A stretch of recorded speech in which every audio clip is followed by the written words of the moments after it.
여러분 반갑습니다. 말씀에 비해 성경 강의 시간입니다. 여러분 어떤 사회든 마땅한 권위가 무너지면 질서도 사라지고 또 매우 혼란스러울 수 있습니다. 여러분 우리는 권위하면 굉장히 알러지 반응을 좀 보입니다. 우리는 권위주의 시대를 좀 살아왔기 때문에 권위하면 벌써 좀 좋지 않습니다. 특별히 젊은 세대들은 이 권위라고 하는 말 굉장히 좋아하지 않습니다. 하지만 여러분 국가가 권위가 없을 때, 가정이 권위가 없을 때, 어떤 공동체의 권위가 없을 때, 또 어떤 직장에서도 그 어떤 권위가 없을 때에 한번 상상을 해보십시오. 여러분 어떤 사회든 반드시 이 권위는 있습니다. 이 공적 권위가 살아 있어야만 그 사회는 질서를 유지할 수 있고 또 혼란을 방지할 수 있습니다. 그래서 그 사회에 법이 있고 그 법에 따라서 모든 사람들이 그 법을 지키며 살아가면서 그 사회는 권위를 지켜내고 또 그 권위가 있을 때에 질서가 유지되면서 진정한 자유와 평화도 보장될 수 있고 또 생명도 보호받을 수 있습니다. 여러분 우리는 포스트 모던 사회를 살아가고 있습니다. 포스트 모던 사회는 이 모더니즘에 대한 반동으로 좀 나왔지요. 그래서 이성주의 시대가 있었습니다. 우리의 이성과 합리적 생각들 이것이면 유토피아를 건설할 수 있다는 그런 오만이 우리 인간에게 있었죠. 하지만 여러분 이런 오만과 자만은 세계 1, 2차 전쟁을 통해서 완전히 무너졌습니다. 인간이 그렇게 합리적이고 이성적이고 또 그렇게 정말 도덕적이고 그렇게 무한한 잠재력을 가지고 있는데 결코 인간은 이 전쟁 앞에서 이성적인 존재가 아니고 너무나 비이성적이고 비합리적 존재이다 하면서 이 이성주의라고 하는 것에 대한 환멸을 가져오게 되고 그 후 이제 포스트 모던 사회가 이루어졌죠. 그래서 포스트 모던 사회에서는 어떤 진리에 대한 절대성을 인정하지 않습니다. 진리가 하나로 존재하는 게 아니라 진리는 상대적인 것이다. 너도 진리를 말할 수 있고 나도 진리를 말할 수 있고 이런 진리에 대한 어떤 상대성이 있게 되면서 우리 성경에 대한 이해도 우리가 달라지죠. 우리 하나님 절대적 신 또 성경 이 절대적인 하나님의 말씀 그래서 이 절대적 진리라고 하는 것이 이 땅에서 이제 사라지게 되고 처처에 자기들이 이제 다 왕이 되는 겁니다. 그래서 자기 소견에 옳은 대로 살아가는 것이죠. 하나님을 왕으로 모시지 않는 이 하나님 없는 사회, 그 사회는 진정한 권위가 사라지고 그 권위가 사라진 사회는 무질서와 혼란의 사회다라고 볼 수 있습니다. 여러분 저는 그렇지만 한 가지 제가 꼭 그 개념 규정을 먼저 하고 싶은 게 있습니다. 권위와 권위주의는 완전히 다른 겁니다. 이 권위는 마땅히 그 사회에 어떤 사회든 그 사회가 질서를 유지하고 또 참된 생명과 자유가 보장되려고 한다면 그 권위가 살아 있어야 한다는 것은 여러분 자명한 명제입니다. 하지만 권위주의가 권위를 대체해서는 안 됩니다. 이 권위주의는 뭐냐면 자기는 법을 어기면서 그리고 자기는 막 살면서 다른 사람에게 힘으로 억누르려 하며 그래서 정말 보장된 어떤 권위가 아니라 자기 멋대로의 권위를 가지고 누군가를 억압하려고 한다면 그것은 권위주의가 되는 것이죠. 그래서 이 권위주의 행사가 더 사회를 무질서하게 만들고 혼란스럽게 만듭니다. 여러분 이것이 현대만의 일일까요? 저는 그렇게 생각하지 않습니다. 오늘 말씀 호세아 7장 1절에서 16절을 보면 사회의 대혼란상을 보게 됩니다. 그 원인은 하나님 없는 사회, 하나님이 계시지 않기 때문에 하늘로부터 오는 권위가 없습니다. 그 권위가 사라지기 때문에 자기 소견에 옳은 대로 행하고 그것이 진리가 되어서 결국은 무질서와 파국으로 치닫게 됩니다. 남아있는 것은 더러운 탐욕과 욕망, 이 권력에 대한 투쟁 이것밖에 없습니다. 여러분 그것이 곧 이제 참된 권위가 될 수는 없는 것입니다. 오늘 말씀을 통해서 우리 사회를 한번 조명해 볼 수 있기를 바라고 우리가 어떻게 하나님이 계신 사회로 만들어갈 수 있을지를 한번 성찰해 볼 수 있기를 바랍니다. 자, 오늘 말씀 호세아 7장 1절 16절 말씀입니다. 먼저 하나님께서 치료의 한계가 있다는 것을 말씀합니다. 내가 이스라엘을 치료하려 할 때에 에브라임의 죄와 사마리아의 악이 드러나도다. 그들은 거짓을 행하며 안으로 들어가 도둑질하고 밖으로 떼지어 노략질하며. 여러분, 하나님께서 단지 육체적 질병을 치료하는 그런 분이 여기는 아니죠.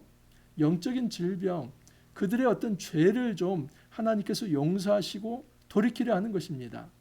이스라엘을 치료한다는 것은 불치병에 걸린 이스라엘입니다. 음행을 행하는 이스라엘입니다. 종교적으로 바알을 섬기면서 하나님을 떠났던 그들을 하나님께서 용서하시고 다시 안으시면서 회복하려고 하는 이 모든 노력이 하나님의 치료의 노력이죠. 근데 하나님께서 다가갈수록 그 인간들의 죄는 더 증가한다는 것입니다. 그래서 치료가 의미가 없는 상태가 되어버린 것입니다. 그래서 하나님께서 내가 치료하며 하려 할수록 너희들은 죄를 더 짓는구나, 그 얘기를 하는 것입니다. 내가 모든 악을 기억하였음을 그들이 마음에 생각하지 아니하거니와 이제 그들의 행위가 그들을 애워싸고 내 얼굴 앞에 있도다. 절망적입니다. 하나님께서 모든 악을 기억하며 그들을 치료하려고 하지만 그들 마음에는 하나님이 안중에 없습니다. 여러분, 의사가 안중에 없다면 그 환자가 치료받을 수 있을까요? 의사를 무시한다면 그 환자가 치료될 수 있을까요? 없지요. 마땅히 환자는 의사의 권위를 인정해야만 합니다. 그래서 어떤 처방이 내려지면 그것을 따를 준비가 되어 있어야 그 환자이지요. 만약에 이것을 받아들이지 않는다면 그 환자는 자기 멋대로 살다가 죽을 수도 있습니다. 우리 하나님께서 참된 의사, 치료자가 되어서 우리의 영을 새롭게 하고 고치려 하지만 우리가 의사이신 하나님을 인정하지 않고 내 멋대로 계속해서 옛 생활을 살려고 한다면 우리는 생명의 삶을 살아가는 것이 아니라 이제 죽음으로 치닫는 그 파멸의 삶을 살아간다라고 볼 수 있습니다. 자, 이스라엘이 어떠한 존재인지 여러 가지 이제 은유를 통해서 이야기합니다. 먼저 4절에서 7절을 보면 그들이 악으로 왕을 그 거짓말로 지도자들을 기쁘게 하도다. 그들은 다 간음하는 자라 과자 만드는 자에 의해 달궈진 화덕과 같도다. 여러분, 달궈진 화덕. 오늘날 우리 이 문화로는 잘 이해가 되지 않습니다. 그런데 고대 이스라엘 그리고 고대 근동에는 이 화덕이 있습니다. 진흙 같은 걸로 이렇게 어떤 중앙에 그 구멍을 내고 진흙으로 이렇게 항아리 같은 것을 만듭니다. 그래서 밑에서 불을 뗍니다. 그런데 불을 떼면서 그 불 조절이 중요한데 그 화덕이 완전히 그냥 불타는 것처럼 달궈지면 만약에 그 안쪽에다가 이제 밀가루 반죽을 이렇게 해가지고 안쪽에 화덕 안쪽에 딱 붙입니다. 이렇게 떨어지지 않게. 그런데 만약에 너무 뜨거우면 어떻게 되겠습니까? 그 빵이 만들어지지 않고 타버리겠죠. 그래서 적당히 화덕을 달굽니다. 이게 달궈진 화덕입니다. 자, 그런데 그 달궈진 화덕이 무엇과 같은가 한번 보십시오. 그가 반죽을 뭉침으로 발효되기까지만 불 일으키기를 그칠 뿐이니라. 그래서 처음에는 불을 막 일으키는 것이 아니라 달궈지기 전까지 이렇게 불을 일으킨다는 것이죠. 우리 왕의 날에 지도자들은 술의 뜨거움으로 병이 나며 왕은 오만한 자들과 더불어 악수하는도다. 여러분, 이 화덕은 반역을 일으키는 어떤 그런 불과 같은 것을 의미합니다. 그래서 여기 보면은 우리 왕의 날에 지도자들은 술의 뜨거움으로 병이 나며 왕은 오만한 자들과 더불어 악수하는도다. 거사의 일을 한번 생각해 보십시오. 거사의 일이 내일인데 그 직전 전날 밤에 그 왕들과 지도자들이 술에 취해 가지고 그냥 병이 날 정도이고 도대체 이 사람들이 그 다음 날에 지금 거사에 의해서 사라질 존재들인데 그 혁명이 일어날 것을 눈꽃만큼도 생각을 안 하고 있다는 것입니다. 그런 여러분, 달궈진 화덕은 바로 그런 존재이죠. 그래서 지금 달궈진 화덕으로 잘 지금 어떤 왕조를 무너뜨릴 그런 준비를 하고 있는 것입니다. 그래서 달궈진 화덕은 이 대적자들의 분노와 같은 그것을 상징을 하는 겁니다. 자, 그러면 먼저 여기서 역사적 배경을 한번 좀 생각해 볼 필요가 있는데, 여러분 여로보암 2세는 북이스라엘에서 가장 부흥했던 중흥했던 왕이라고 말씀을 드렸습니다. 그렇다고 해서 여로보암 2세가 선한 왕이냐? 그게 아닙니다. 악한 왕인데 경제적으로 국방이나 뭐 정치적으로 가장 안정된 상태에서 국가가 부흥했습니다. 그런데 여로보암 2세가 죽고 그의 아들 스가랴가 이제 왕이 되는데, 이 왕이 6개월 만에 암살을 당합니다. 살룸에 의해서 암살을 당하고요. 그리고 이 살룸은 또 므나헴에 의해서 암살을 당합니다. 므나헴의 아들 부가이아가 왕이 되지만 그 역시도 베가라고 하는 왕에게 또 암살을 당하고, 베가는 호세아에게 또 암살을 당합니다. 그러니까 지금 여로보암 2세가 죽었을 때가 BC 747년이고 호세아라고 하는 마지막 왕이 등극했을 때가 BC 731년이기 때문에 약 16년 사이에 4명의 왕이 지금 암살당하고 그냥 그 어떤 그 혁명이 일어난 것이죠. 그래서 이 달궈진 화덕 이런 것은 뭐냐면 지금 거사를 밥 먹듯이 일으키는 그런 모습을 지금 상징적으로 보이는 것입니다. 그래서 거사 전날에 지금 왕들은 술에 취해서 병이 나 있습니다. 자, 그러면 이제 거사를 행동을 하는 것이죠. 그들이 가까이 올 때 그들의 마음은 간교하여 화덕 같으니. 그래서 이 대적은 이제 어떤 무너뜨리려고 하는 그 사람들 앞에는 불타는 화덕과 같다는 것이죠. 그들의 분노는 밤새도록 차고 아침에 피우는 불꽃 같도다. 여러분 이 숯불을 밤새 이렇게 이제 담궈 놓습니다. 그냥 그냥 끄지 않고 놔둡니다. 그 불씨라고 하죠. 그런데 그 불씨를 여러분 후 불면 어떻게 됩니까? 다시 불이 일어나죠. 그래서 아침에 그 불씨를 다시 일으키듯이 이제는 그 거사 전날에 안심을 시키고 술을 먹이고 그랬다가 그 아침쯤에 이제 다 취해 있을 때 완전히 불과 같은 그 화덕의 어떤 분노에 의해서 그 왕조가 또 무너진다는 겁니다. 이렇게 해서 4명이나 되는 북이스라엘의 왕이 이제 죽은 사실을 이런 어떤 달궈진 화덕으로 그렇게 설명을 하고 있습니다. 그들이 다 화덕같이 뜨거워져서 그 재판장들을 삼키며 그들의 왕들을 다 엎드려지게 하며 그들 중에 내게 부르짖는 자가 하나도 없도다. 그래서 이 재판장들, 왕들이 이 달궈진 화덕에 의해서 다 죽게 되는 것이죠. 그래서 이스라엘에 남아있는 것은 어떤 권위가 아니라 그냥 권위주의들만 있고, 그리고 오직 정권 탈취와 그리고 거기에 대한 탐욕과 어떤 그 권력 투쟁 이것만 있을 뿐이지 하나님은 안중에도 없다는 겁니다. 이런 상황에서 한 명이라도 하나님을 생각해야 하는데 중요한 것은 하나님이 그 사회에 빠져 있습니다. 하나님을 생각하지 않습니다. 그들 중에 내게 부르짖는 자가 하나도 없도다. 하나님께 부르짖는 자가 단 하나도 없다는 것입니다. 자, 또한 이스라엘은 이런 달궈진 화덕만이 아니라 뒤집지 않은 전병과 같다라고 얘기를 합니다. 에브라임이 여러 민족 가운데 혼합되니 그는 곧 뒤집지 않은 전병이로다.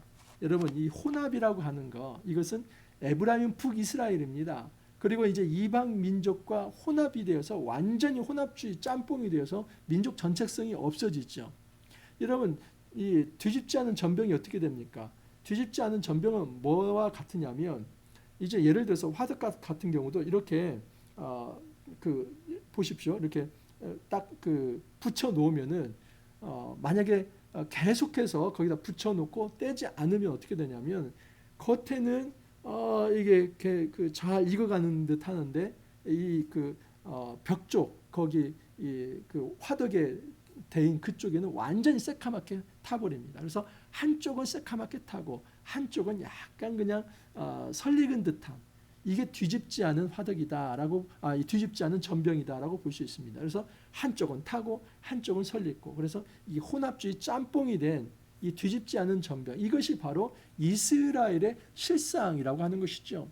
그래서 이스라엘의 실상은 뒤집지 않은 전병처럼 완전히 혼합주의 짬뽕이 되어서 하나님을 떠난 존재가 되었다. 그들에게는 더 이상 하나님 없는 사회가 되어버렸다. 이게 뒤집지 않은 전병의 핵심입니다. 이방인들이 그의 힘을 삼켰으나 알지 못하고 백발이 무성할지라도 알지 못하는더라. 그래서 이방인들이 이스라엘의 힘을 삼키면서 무력으로 다가오지만 다가오는데도 그들은 알지 못합니다. 심지어 어떤 경우냐면 백방이 무성할지라도 알지 못한다. 이건 뭐냐면 흰머리가 나는데도 그것을 감지하지 못한다. 이런 의미입니다. 교만하면 이렇게 상황 파악이 안 됩니다. 교만한 사람은 지금 적군이 내 앞에 와서 이 모든 이제 나라가 무너지는 상황에서도 이 흰머리 나는 것도 모르는 것처럼 그렇게 무감각한 사회가 되어버릴 수 있다는 겁니다. 왜 그렇습니까? 하나님 없는 사회는 그렇습니다. 이스라엘의 교만은 그 얼굴에 드러났나니 그들이 이 모든 일을 당하여도 그들의 하나님 여호와께로 돌아오지 아니하며 구하지 아니하노다. 이게 문제입니다. 하나님 없는 사회는 교만한 사회입니다. 그들이 하나님께 돌아오지 못하기 때문에 사실은 해법이 없는 것입니다. 이런 세상 지도자들도 하나님을 섬겨야만 합니다.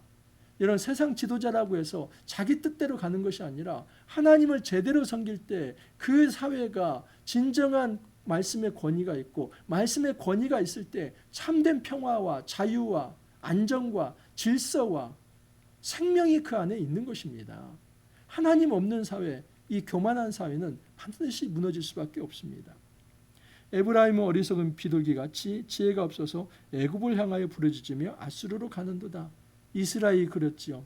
애굽에 붙었다가 아수르에 붙었다가 이 어리석은 비둘기같이 애굽을 향하면서 또 한쪽으로는 아수르를 따라간다. 양다리 걸친다는 것이죠.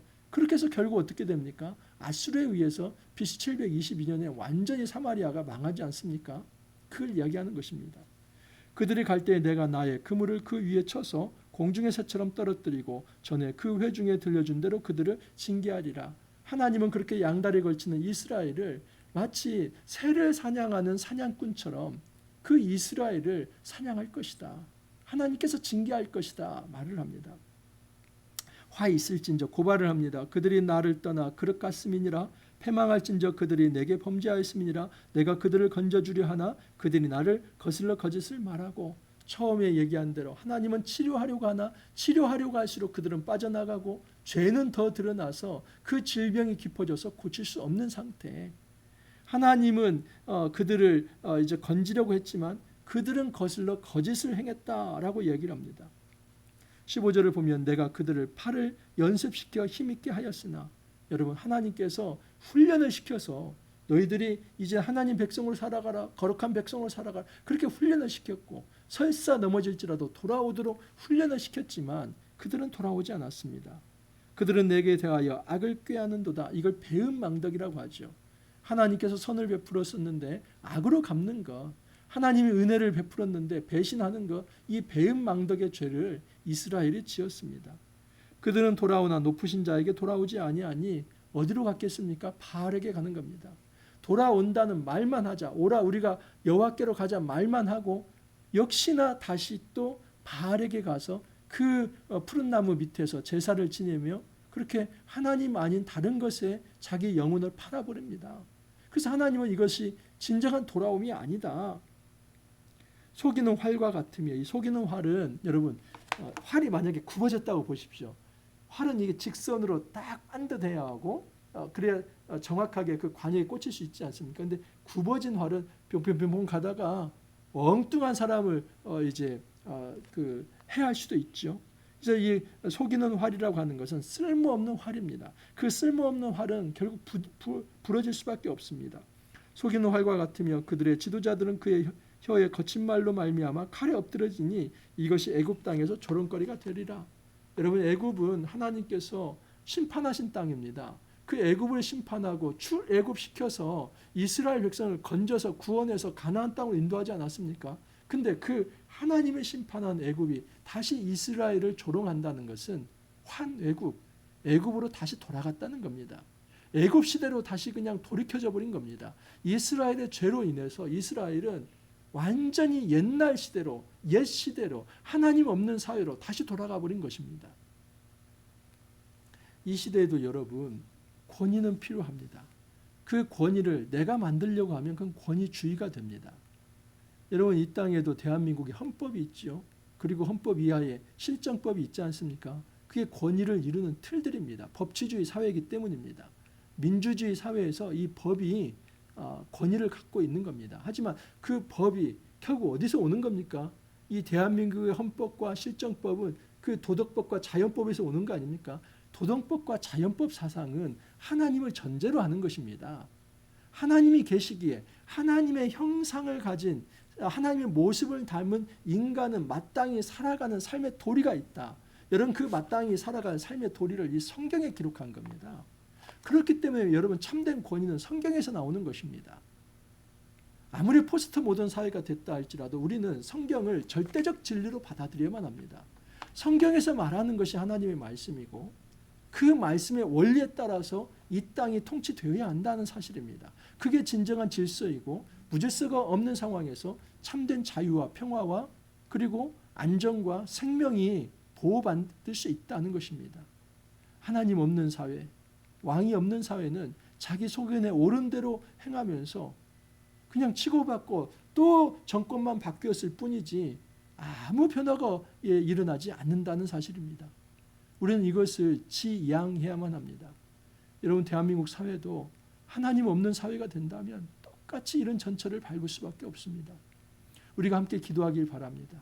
제발 이 땅에 하나님이 계신 사회가 되기를, 하나님이 왕이 되시고 그 하나님의 말씀의 통치가 살아날 수 있기를, 그러기 위해서는 먼저 이 한국교회가 깨어나야만 합니다.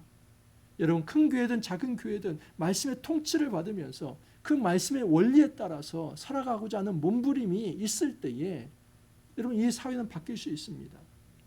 일제강점기 때도 1%의 기독교가 여러분 전 조선을 바꿔내지 않았습니까? 지금 1%보다 훨씬 넘지 않습니까? 여러분 지금 옛날 시대보다 훨씬 많은 기독교인들이 있습니다. 하지만 우리가 힘을 잃고 있습니다. 그것은 뭐냐면 참된 권위인 하나님의 말씀을 우리가 먼저 무시하고 우리가 먼저 그 말씀을 회방하고 그 말씀에 순종하지 않고 살아가기 때문에 언감생심 여러분 사회인들이 이 교회의 권위를 인정하겠습니까? 하나님을 그들이 받아들이겠습니까? 생각도 할 수 없는 것이죠.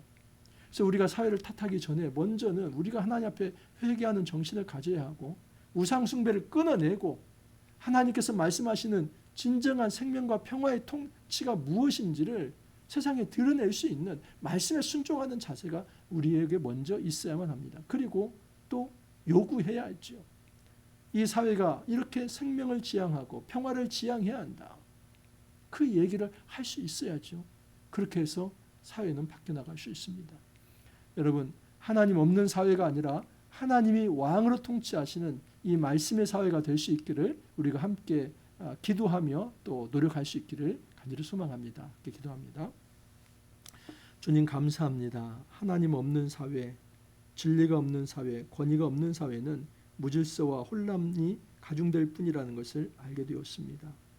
뒤집지 않은 전병과 또 정말 달궈진 화덕처럼 그렇게 반역이 일어나고 권력 투쟁만 있을 뿐이지 혼합주의 짬뽕이 되어서 하나님을 떠난 그런 어떤 사회라는 것을 말씀을 통해서 교훈을 받게 됩니다. 주님 먼저 우리 자신을 돌아보면서 우리가 달궈진 화덕이 되지 아니하고 뒤집지 않은 전병이 되지 아니하고 오직 하나님 앞에 순전하게 엎드리는 참된 백성이 되어서 정말 우리가 하나님의 말씀의 통치를 온전히 받아들여서 이 권위의 말씀을 세상에 온몸으로 살아내어서 이 사회가 하나님이 계신 사회로 바꿔내는 일에 저희가 정말 일익을 담당할 수 있도록 하나님께서 은혜와 사랑과 힘을 더하여 주옵소서. 주님 감사하옵고 예수님 이름으로 기도하옵나이다. 아멘. 여러분 이 사회를 위해서 많이 우리가 함께 기도하길 바랍니다. 하나님이 왕이 되시는 또 말씀의 통치가 있는 그런 사회가 될 수 있도록 또 공동체가 될 수 있도록 함께 기도하길 바랍니다. 오늘 하루도 여러분 화이팅 하시고 또 내일 찾아뵙도록 하겠습니다. 감사합니다.